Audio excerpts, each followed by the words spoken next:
Hey guys, Mark from Sparky Shed back to you there again. We're finally doing it. We're making it a right-hand drive. This came in from Florida originally into the UK, and when I arrived into Ireland, I contemplated trying to keep it left-hand drive, but just the more I thought about it, the more I wanted to actually make it a right-hand drive and make it more usable in Ireland. So I took the plunge, bought the dashboard and the whole kit, and now I'm getting to the stage where I can convert it over and step-by-step show it to you guys. This is my first time to ever do this. I've never done it before, so really looking forward to getting the ball rolling here. Right, let's get going on it.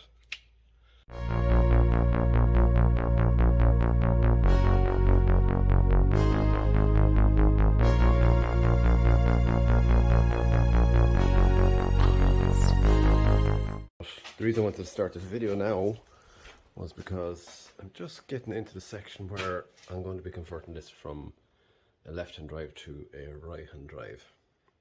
Now there's a bit more cleaning to do in here. The lovely engine cowl has a lot of surface rust. It's actually still very solid all in here. There's no issues. So I'm going to treat that with a rust preventative. Just one small little patch to kind of repair up here, but other than that it's actually much better than I was expecting. Going on the inside here, I'll change the angle just so it looks better. The car's at an angle at the moment. Over here I've it all cleaned up. As you can see here, there was a little patch that needed to be done just around the footwell there. That cleaned up very, very nicely actually. I was able to get down into the bottom of the frame rail to work on the inside. This side is not near as bad. Taking off some of the ancillary brackets that we're holding on to that were in place for the old accelerator. We've got this bracket here, which is to hold onto the steering column. These two bolt flanges here and here, they need to come out and get transplanted over here. Can't remember what that fella does, but it's going to come off anyway. So I'm just going to go and clean up all of these brackets here and kind of get it prepared for a good old swapperoo. I'll have to drill off all this plate here because I don't want to have the old plate there while you're looking in. I want to kind of have it quite similar looking to stock if I can. So the intention is to remove the backing plate. Don't know if I'm going to manufacture myself or just spend a few quid and get someone else to do it for me. I'm not too sure yet, but look, we'll take it off first and clean it all up and treat all in here. Oh yeah, another thing is this little cowl cover here. It's over the air intake, which is under here. So I'm actually glad I'm moving it over because if you look up at the inside of it, there is a nice bit of corrosion. So that needs to come out too and get transplanted over here. Other than that, it's just tip away slowly and kind of get into a stage where we're getting all four wheels and get this little beast, this little gearbox stuck into it. Can't wait now. I'll keep you posted. Okay, next level. Got a few brackets removed from the inside and now I'm beginning to drill out all the spot welds, and there are a lot of them and I'm sure I'm missing some more. So slow process. So what I'm going to do now is I'm going to start peeling away the edge here and just to see how big these spot welds are.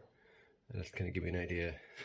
Get all these down here. This will give me an idea of how much work is going to be involved in it. Let's keep on going.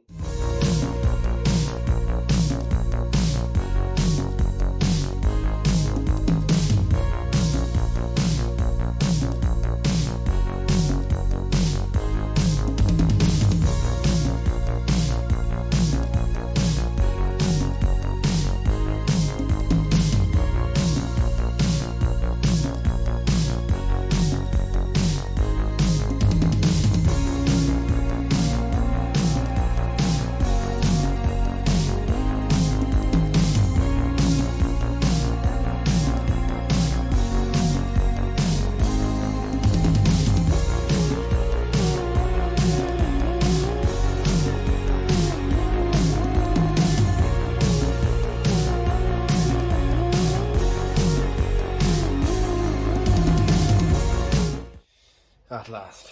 And you know what? Every time I take off one of these panels, it makes me so much happier. Look at this corrosion that's kind of leaking down at the back here.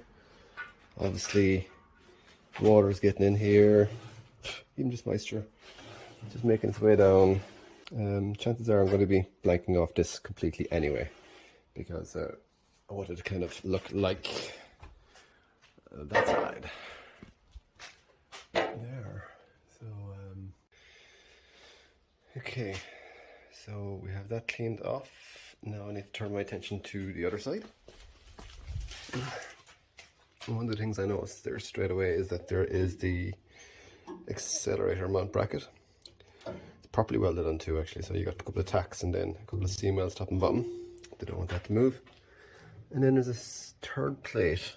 So basically you have your bulkhead outer plate and then this third plate on the inside, and that is tack welded on. So I'm going to remove that and that'll get transferred to the other side. So let's get cracking. Okay, there's a bracket drilled through, and those two seam welds aren't seam welds, they're just little guides to help the assembly get located in between these two ridges. So that came out easier than I expected. And bang! Another piece out. Another little bit of corrosion for me to deal with, which is overall really good news. It means I can get rid of it. It's not kind of sneaking away in the background. That part was actually horrible to get out. Whoever put it on got carried away with the tack welder a lot. It's like it's been shot with a shotgun, but we got it out. Got a little bit bent out of shape, but no, this is fine. This will get transferred over to here in place of one of these brackets here. And let's see how this goes. Nice, especially lined up with the hole that's there already. We'll see. You never know. Alright. So this is our pedal plate. What's it called? Pedal box plate.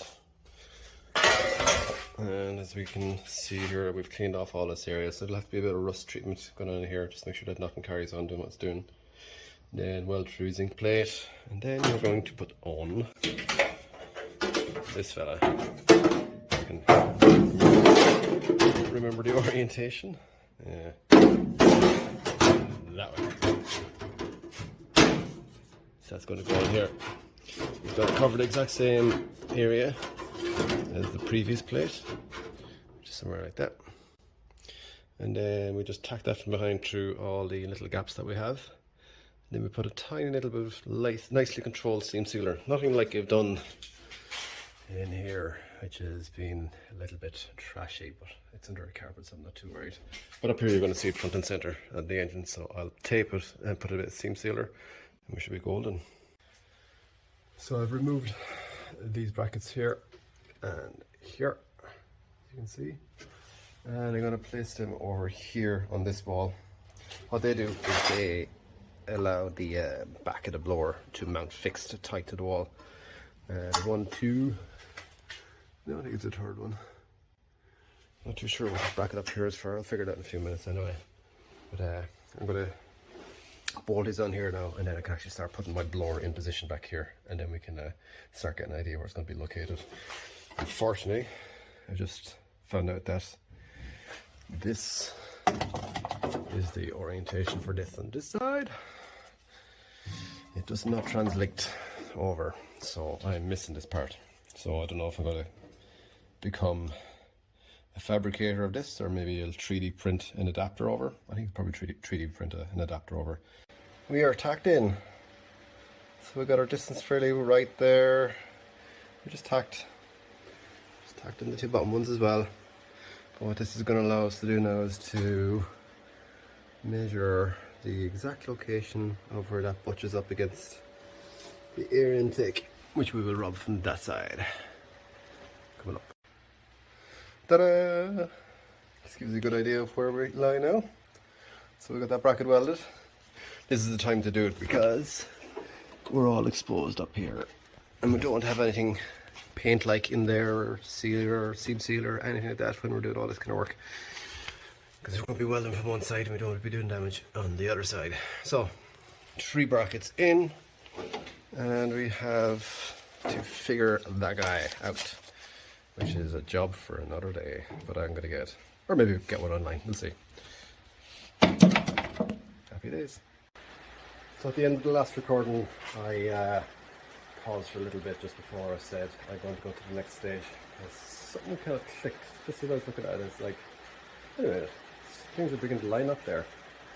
So I went and I tried this, and lo and behold, it actually does fit. It actually fits perfectly.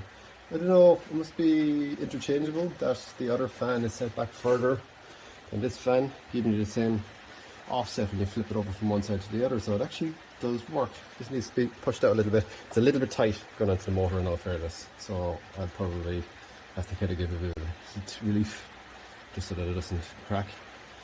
But it is pulled over there and it is connected up. So ladies and gentlemen, I have a blower set from the left hand side.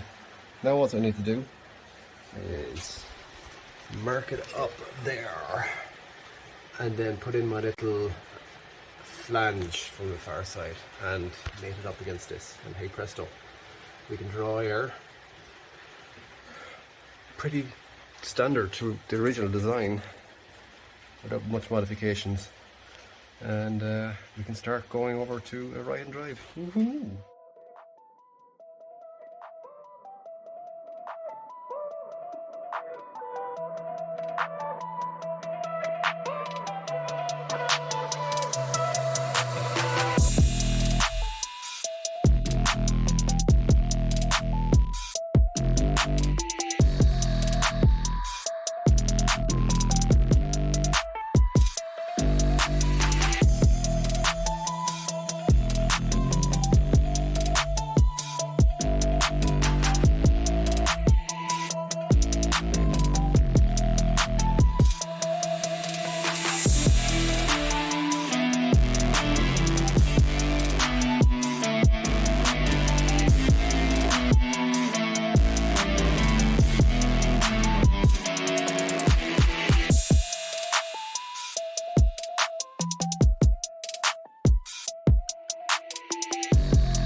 I'm going to actually salvage the top half over to this side here, and I'll show you how I'm going to utilize that and still allow me to seal it up watertight and give me access to do all the treatment I need to do in here. So first of all, this is the profile at the top of the airbox, or the blower. And that is positioned like so. So what I'm going to do is, now remember where I put the plate, create this plate which is going to be mounted on the inside up in here, okay? And then from that I'm going to have an adapter plate which I'm going to form out of this piece of plate here. Going to form it so that it fits just inside this vent here, and that's going to protrude up through the bottom side of the bulkhead. And then I'm going to clean off this and just trim back the rusty part and profile it to the curves that are in there. This is just going to go down and be glued in there. So what you have is the plate from underneath will protrude up through a little vent which will be higher than everything in here, but I'll still be able to weld from both sides around here and from the underside, so you know you're going to get a fairly well sealed joint. And then I'm going to put on some sealant from both sides as well. It'll be more accessible from this side though, in all fairness. And then I will be able to use some more sealant and just plug that down on top of it. And then hey presto, I have the vent moved over here. So I'm just going to get cracking it and see how it'll go on. So just use my hand. I've folded this piece in here, I'm going to roughly eyeball it, so it's going to be in this profile. And as you can see here, it fits nice and snug in there, and to kind of give a bit of space there for sealant on the inside and the outside, which is kind of ideal. No water is going to get down through here because this is going to have a cover over it, but down around the bottom edge here we'll have it welded on the underside and the overside of this plate, and then sealed on top here and sealed in there. So it's going to be like 4 layers of protection to make sure that we don't have any drops coming down behind the dash. Yeah, welded my little plate, give it a little grind so it's nice and flush on the inside. So I'm going to use this to profile a hole out to the center of this, and that will allow me to get to the next stage where I can start profiling the hole out to the bottom of this. Okay, I etched the profile of the piece of steel, the lip, and a bit creative with the welder. There was 2 or 3 mil gap there on one of the sides, but we'll get there. Okay, there's my little angle plate. So you'll see at the bottom here it's flat, so that's going to be pointing down. The reason for that being is that we'll have our little flange plate with the hole welded to the base of it, and the reason it's angled is that we have, wait now, that way, so it kind of follows the contour. So there's a ridge here, it drops away, likewise with here. So I want it to be kind of just, you know, 10 mil high at the back, 10 mil high at the front, pretty much the same all the way around. I'm not going to go too crazy following the contour. I really need to clean this shit, it's ridiculous. But and the good side is we've got a nice level playing field to go welding on. So I prepared the surrounding of it, and I'm just going to go around nice and slowly and tack all the way around this and get it steel wise as airtight as I can get, or watertight as I can get, and then we can put some sealant down afterwards as well. So looking good. Okay, so got it welded in. Not the nicest of weld, but I've kind of gone through it fairly thoroughly and made sure that there's no kind of pinholes that I can see. So I'm now going to grind this flush so that whenever the top plate goes on, I can actually basically just put straight up into that. So I get cracking on that now next. Okay. First go clean it up. They come up too bad. Do a little bit more to get her polished off. Just a little bit of treatment will be needed for rust in there. Okay. So our insert is put in, and it'll be very, very easy to seal in around that because it's all like 10 mil deep all the way around. So we'll seal it up, and then when this is fully painted, we can sit down over that, and then we can be sealed on the outside of that. So it's going to like 2 layers of sealing before it gets in there. And then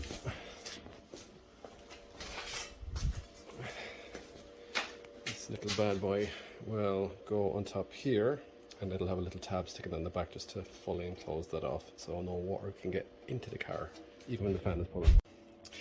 Okay, so this little plate goes under here, and we just tacked on several places under here, and that just gives a nice little flange area for the blower to kind of beef up against. I could probably double-sided tape or single-sided tape with a sponge on it just to kind of fill the gaps. I think that's kind of what was originally on it.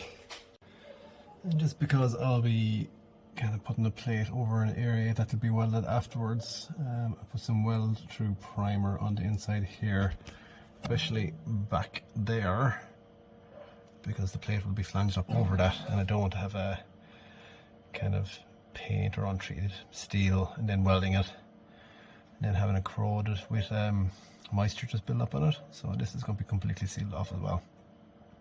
Happy days. Okay, so we know this fits here from before, so there's no problems there. And if we look up here, you can see the little flange sticking out. We got a small little gap, which is perfect. That could be sealed up with a little bit of foam, which is originally in the original assembly as well. See it from this angle down here. A lot of sealer in there, as you can imagine. And then from above, you can see right down into the guts of the blower. And we're going to reach the blower. Yep, hand is down in the blower, so we got good access there. Alright guys, that's it for today. I want to wish you guys a happy Christmas. I hope you have a nice time off, a few days relaxing, a few days to get fat.